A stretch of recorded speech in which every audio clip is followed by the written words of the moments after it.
यदि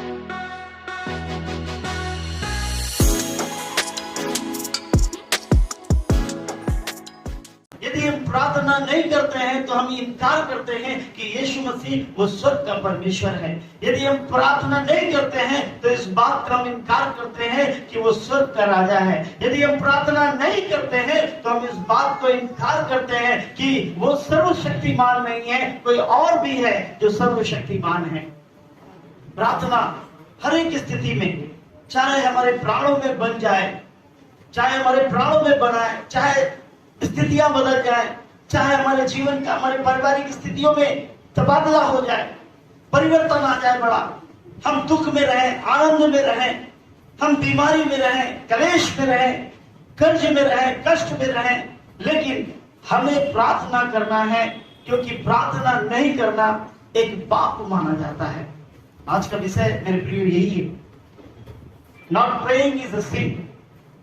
प्रार्थना ना करना एक पाप है, प्रार्थना न करना एक पाप है।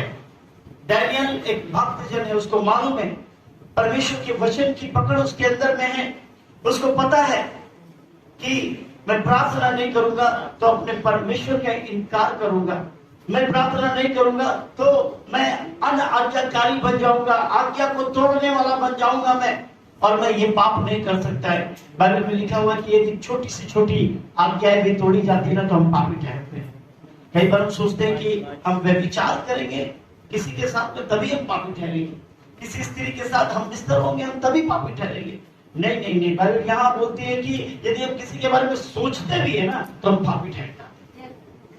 हम किसी के बारे में सोचते भी है ना तो हम पापी ठहर जाते हैं। यदि हम किसी को हम दोष लगाते हैं तो पापी हम समझते हैं कि हम पापी ठहर जाते हैं, लेकिन हम उसके बारे में, दोष लगाने के बारे में यदि अपने मन में सोच भी लेते तो हम पापी ठहर जाते हैं।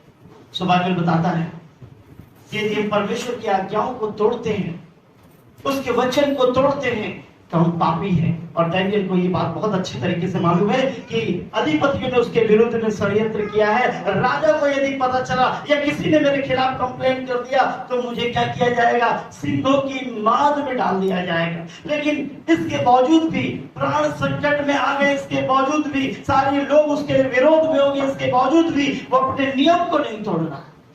वो प्रार्थना करने के लिए वो बैठता है, घुटने लगाता है, प्रार्थना करने के लिए वो राजा के अंदर में काम करता है, लेकिन प्रार्थना करने का जब समय होता है तो उस काम से वो विदा लेकर चला आता है।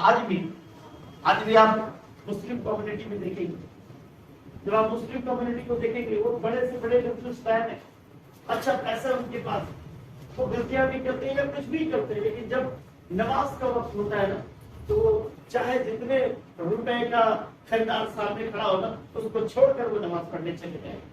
भाई मेरे नमाज का वक्त हो गया, आप बाद में आना, थोड़ी बात समय में, थोड़ी देर बाद में आना, वो प्रायोरिटी देते हैं उसको। लेकिन हम और आप, हम वचन को जानते हैं, प्रभु यीशु की सच्चाई को जानते हैं, लेकिन इसके बावजूद भी हम क्या करते हैं, प्रार्थना नहीं करते। डैनियल यहाँ बताना चाहता है कि प्रार्थना हमारे जीवन में कितना महत्वपूर्ण स्थान रखती है। प्रार्थना के जरिए हम हर एक चीजों पर जय पा सकते हैं, प्रार्थना के द्वारा हम हर एक चीजों को बदल सकते हैं, और प्रार्थना हमारे जीवन का अभिन्न अंग है जिसको हमारे जीवन से, एक मसीही जीवन से अलग नहीं किया जा सकता है। और इसी कारण पता, वो प्रार्थना करने वाला योद्धा है, इसी कारण उसके अंदर एक पता है उत्तम आत्मा रहती है। हम प्रार्थना नहीं करते लेकिन हम दर्शाते हैं कि मेरे अंदर बड़ी उत्तम आत्मा, हम बहुत कुछ जानते हैं। प्रार्थना का हमारा जीवन शून्य है, प्रार्थना का जीवन हमारा बिल्कुल शून्य है, लेकिन हम दिखाते हैं कि हमारे अंदर बड़ी सुंदर आत्मा है, बड़ी अभिषिक्त आत्मा है। बिना प्रार्थना के द्वारा आपके अंदर अभिषिक्त आत्मा काम नहीं कर सकती है, बिना प्रार्थना के द्वारा आपके अंदर छुटकारे की आत्मा काम नहीं कर सकती है, आपके अंदर उत्तम आत्मा काम कर ही नहीं सकती है। लेकिन डैनियल एक प्रार्थना करने वाला, नियमित रूप से प्रार्थना करने वाला। डैनियल 3 समय प्रार्थना करता है। दाऊद कहता है मैं 7 बार प्रार्थना करता हूं। दाऊद इससे भी खतरनाक, वो कहता है मैं 7 बार प्रार्थना करता हूं। एलिया कहता है मैं 4 बार प्रार्थना करता हूं। हम कितनी बार प्रार्थना करते हैं, हम कितनी बार प्रार्थना करते हैं? और यदि हम प्रार्थना नहीं करते तो क्या हमारे अंदर उत्तम आत्मा है? हम चंगे हो पाएंगे? क्या हम किसी का जीवन बदल पाएंगे? क्या अपने परिवार को हम बदल पाएंगे? या आत्मिक जीवन में बढ़ोतरी हम कर पाएंगे? हम अपने आप को धोखा दे रहे हैं, पता? और धोखा देने के साथ साथ पता, एक सबसे बड़ा गुनाह कर रहे हैं, पाप कर रहे हैं, परमेश्वर के खिलाफ पाप कर रहे हैं। हमें से बहुत सारे लोग मसीह में आते हैं,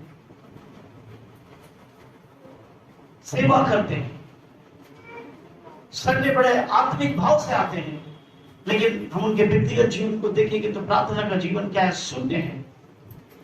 प्रार्थना नहीं है उनके जीवन में।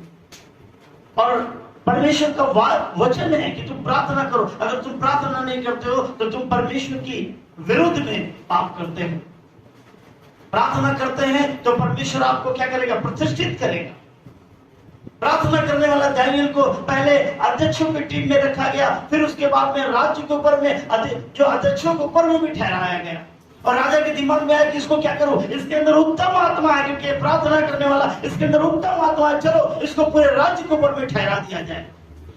आप प्रतिष्ठित नहीं हो रहे, आपकी उन्नति नहीं हो रही, आपकी तरक्की नहीं हो रही, आप जहां है वहीं पर आप स्थिर हैं, क्योंकि आप किसी और चीज को महत्व देते, आप अपने ईगो को महत्व देते, अपने व्यक्तिगत कामों को महत्व देते, पैसे को महत्व देते, जॉब को महत्व देते, लेकिन प्रार्थना को महत्व नहीं देते हैं।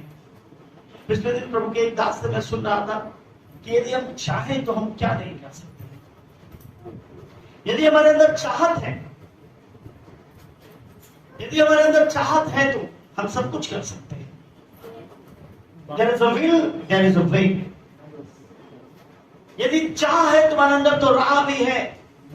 अगर चाह नहीं होगी तो सारे राह जो है बंद हो जाएंगे। यदि प्रार्थना करने की नियत है तो तुमको प्रार्थना करने से कोई रोक नहीं पाएगा, कोई भी तुम्हारे आड़े आ नहीं सकता, कोई तुम्हारा विरोध नहीं कर सकता, यदि तुम चाहते हो प्रार्थना करने। कई बार बोलते पास्टर जी टाइम नहीं मिलता है, समय नहीं मिलता है, यहाँ चले जाते हैं, वहां चले जाते हैं, प्रार्थना करते तो नींद आती, हम तो सिर्फ 5 मिनट की प्रार्थना कर लेते, तो 5 मिनट वाली ही आशीष पाओगे, 5 मिनट से ज्यादा आशीष पाओ नहीं पा सकते। बाइबल कहती प्रार्थना बहुत जरूरी है मेरे भाई। जब आप पहला सामुएल की किताब पढ़ते हैं, उसके 12वें अध्याय को पढ़ते हैं, तो वहां सामुएल नबी बताता है कि यदि मैं प्रार्थना नहीं करता हूं, यदि मैं प्रार्थना नहीं करता हूं तो मैं क्या करता हूं? यहोवा के विरुद्ध पाप करता हूं। यदि मैं लोगों के लिए प्रार्थना ना करूं और प्रार्थना का जीवन ना बिताऊं तो मैं लोग परमेश्वर के विरुद्ध में क्या करता हूं? पाप करता हूं। हमें अपने काम से प्रेम है, अपने परिवार से प्रेम, अपने बच्चों से प्रेम है, अपने आलसी जीवन से प्रेम है, अपने शरीर से प्रेम है, लेकिन प्रार्थना से प्रेम नहीं है। और जहां प्रार्थना आप नहीं करते, प्रार्थना को स्किप करते, वही उसी दिन आप परमेश्वर की नजर में क्या हुए? पापी ठहर जाते हैं। पहला सामुएल जब आप पढ़ते हैं, प्रभु का दास वहां 12वें अध्याय और 23वें पद में कहता है, जी पढ़िए। फिर यह मुझसे दूर हो, फिर ये मुझसे दूर हो कि मैं तुम्हारे लिए प्रार्थना करना छोड़कर, कि मैं तुम्हारे लिए प्रार्थना करना छोड़कर यहोवा के विरुद्ध पापी ठहरूं। यहोवा के विरुद्ध पापी ठहरूं। मैं तो तुम्हें अच्छा हाँ, और सीधा मार्ग दिखाता रहूंगा। मैं तो तुमको अच्छा और सीधा मार्ग दिखाता रहूं।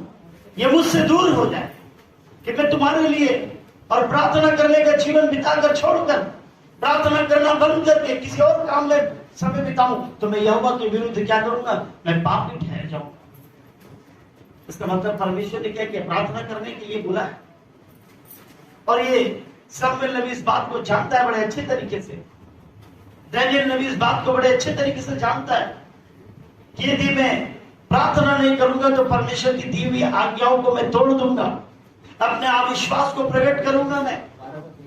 इसलिए प्रार्थना करना मेरे लिए बहुत जरूरी है। और बाइबल में जब आप देखेंगे नबियों को, परमेश्वर के दासों को, परमेश्वर के प्रेरितों को, परमेश्वर के बेटों को और स्वयं यीशु मसीह को जब आप देखेंगे तो देखते हैं कि वो प्रार्थना में जीवन बिता रहा है।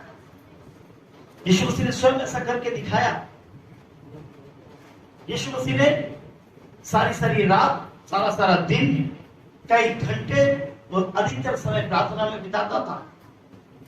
और वो फिलिपियों की किताब में कहता है, जैसा मैं करता हूं, जैसा मैं हूं, वैसे तुम भी हो जाओ। लेकिन हम चर्च तो आते हैं, लेकिन यीशु की तरह नहीं बनना चाहते, यीशु के सामर्थ्य को चाहते, यीशु के आशीषों को चाहते, उसकी ब्लेसिंग को चाहते, घर में तरक्की चाहते, उन्नति चाहते, लेकिन प्रार्थना नहीं करेंगे। प्रार्थना करने के लिए मत बोलिए पास्टर जी, सब काम बोलिए, प्रार्थना मत बोलिए। प्रार्थना बोलिएगा तो आपसे मेरा शत्रुता होगा। आप मेरे लिए प्रार्थना कर दीजिए। पास्टर जी मेरे लिए प्रार्थना कीजिए, क्या हुआ, मैं बहुत तकलीफ। अरे तुम खुद प्रार्थना करो, तुम क्यों नहीं प्रार्थना करते हो?